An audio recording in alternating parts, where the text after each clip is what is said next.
Welcome to the Voice of Retail. I'm your host, Michael LeBlanc. This podcast is brought to you in conjunction with Retail Council of Canada.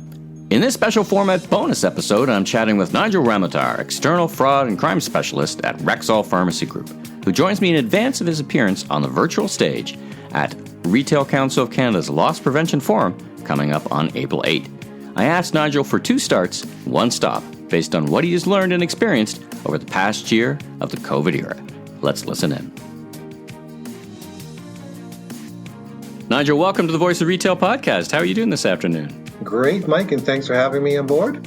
Well, thanks for joining me. You and I have something in common. We both worked for Hudson's Bay. We didn't overlap, but we have certainly have that in common. So, really excited to have the opportunity to chat with you. You're going to be on the virtual stage for the RCC Loss Prevention Forum. So, I wanted to have a short forum conversation, kind of give the folks a sense, a bit of a tease to what you're going to be saying, and let's jump right in. Tell me about yourself, your personal journey, what you do, and what you do at Rexall, and a bit about Rexall. Well, I've been in investigations for 11 years. I'm a financial, intellectual property, open source, and organized retail crime investigator. Just a little bit of a mouthful, but been around for a bit. So, my passion is the ORC in the Canadian market. Mm-hmm. And investigating and working with different retailers. What I do at Rexall is utilize their analytics and their tools for reporting incidents. We've got a great tool called Aura that we integrated into our system and work together with law enforcement. We identify the issues that impact our retail sector and work together with law enforcement to close down those issues. I'm certainly familiar with ORC, organized retail crime. I'm less familiar with intellectual property. Tell me a bit more about that. So intellectual property, for example, you go to a flea market and you walk into the flea market and you see a bunch of Louis Vuitton bags. Louis Vuitton bags normally go between $2,500 to $5,000. Yep. But this person has, say, 10 or 20 of them. Normally, when you walk into a regular store, right, you may see only 2 or 3. That alone tells you that there's an issue. Now, I'm not the counterfeit expert, but considering the price line and seeing where it's located, an investigation would start on it. So therefore, property intellectual investigations. Oh, I get it. Okay, now let's talk about Rexall. So I'm very familiar with Rexall. When I was growing up, my dad was from the East Coast, and we had this powdered toothpaste from Rexall. And it's just, so it really part of my family. But tell, and of course it's a well-known name, but tell the listeners a little bit about how many stores and provinces you operate, just to kind of, everyone often knows retail brands, but they don't always know the scope and scale. So tell us a little bit about Rexall. Sure, no problem there, Michael. We're located in Alberta, British Columbia, Manitoba, Ontario, Saskatchewan, and New Brunswick, and we've got 412 locations serving the customers. Well, listen, so this is a short form format, as I said, 2 starts and 1 stop, based on your experience, recent experience, probably in the COVID era or whatever, advice to the listener. So 2 starts, something if they're not doing, they should start doing, something maybe you have started doing, and then we'll get to the 1 stop. So what's your first start? Well, definitely would advise colleagues and retailers in the industry to advance in purchasing analytics and tools for reporting incidents. Definitely a new way of the era going. LP has changed a lot to the open source platform, searching online. Gone are the days where just walking around the floor and catching someone with a bag full of goods and going, they just stole that for themselves. It's definitely changed. And, pairing with your law enforcement community officer or even getting to know the officers in the division, being able to share information and facts about what you have or encountering in your environment as per ORC or retail theft or the issues that you face will definitely help you grow and network with your community. Now, one of the things I would tell you for 2020, which I would advise colleagues to stop doing, would be stop procrastinating on approaching colleagues. Reach out there, talk to them, and get together. And together, we could definitely make a difference in the industry. So looking forward to that in the new year, Michael. Yeah, fantastic. Well, let's unpack a little bit about that start. I mean, organized retail crime by its very name is organized, and I guess in some ways they can take advantage of separate retailers who maybe not talk to each other. But what you're telling me is the combination of I think what you're telling me is a combination of advanced analytics combined with old-fashioned collaboration is a real start for you. Is that? I don't want to put words in your mouth, but is that a fair representation? Yeah, definitely.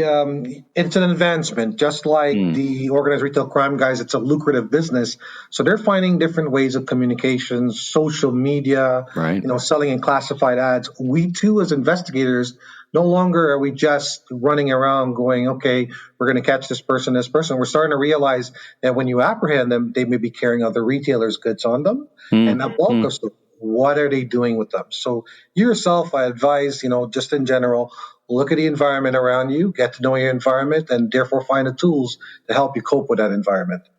And from the beginning of your career to today, have you found that the technology tools have made big advancements? Are they slightly better? Could you do your job today without them? Like if I said this, what did you call it? Aura. If I took Aura away from you tomorrow, would it really handicap you in trying to do your job?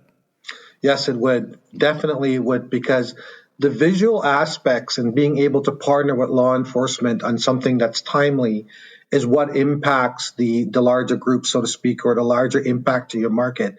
And if we go back to just basic reporting, putting it into a system and waiting for someone to view, there's a key element that we're missing, which is the link and analysis. And I mean, this applies to anyone who's in the retail industry that's using this type of software. And is it your experience that kind of, from an ORC perspective, these trends kind of wave themselves across the country? So that's where the dots connect, right? They may be at Rexall today, they may be at your competitor tomorrow, but generally they're kind of detectable trends, but you need that kind of big data tool to sort through all the noise and see it. Is that fair?